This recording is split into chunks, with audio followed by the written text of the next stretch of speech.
আনারসের সূর্যমুখী ফুল দেখে তো অনেকটা ওরকম টাইপেরই লাগছে। বাজারে গিয়েছিলাম একটা আনারস কিনতে, যাই হোক তখন এই কাঁচা আনারসটা দেখতে পেলাম। দোকানদার বললো যে এটা কাঁচা নয়, এটা পাকাই আছে, তবে শুধু উপরটা রং হয়নি। দোকানদারের কথাটা বিশ্বাস করে নিয়ে চলে আসলাম।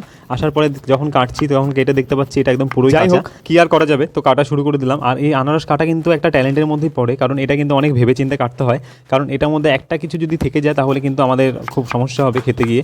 কারণ এটার যে চোখগুলো থাকে সেই চোখগুলো কিন্তু ডেঞ্জারাস, এগুলো কিন্তু গলার মধ্যে চুলকোয়। যাই হোক তারপরে এটাকে সিম্পলভাবেই করলাম, কারণ হচ্ছে রাউন্ড রাউন্ড করে কেটে নিলাম। কেটে নেওয়ার পরে উপর দিয়ে হালকা কালো লবণটা দিয়ে দিলাম। দিয়ে দেওয়ার পরে এটাকে ভালো করে মাখিয়ে নিলাম। মাখিয়ে নেওয়ার পরে এটার মধ্যে একটুখানি লঙ্কার গুঁড়ো দিয়ে মাঝখান দিয়ে মানে একটুখানি রাব করে দিলাম। তো তাহলে এটা একটু মাঝখানটা লাল লাল হয়ে গেলো, আর শেপটা তো দারুণ সুন্দর লাগছেই দেখতে আগের থেকেই। তো যাই হোক এটা কিন্তু পুরোপুরি রেডি হয়ে গেলো, তবে খেতে কিন্তু একদম বাজে হয়েছিল, কারণ আনারসটা কোনো টেস্ট ছিল না, কোনো মিষ্টি ছিল না, জাস্ট একদম অখাদ্য টাইপের। তো মানে পুরোটাই ওয়েস্ট। যাই হোক, তো কী করবো, খেতে তো হচ্ছেই। তো এক্সপ্রেশন দেখে হয়তো বুঝতে পারবে।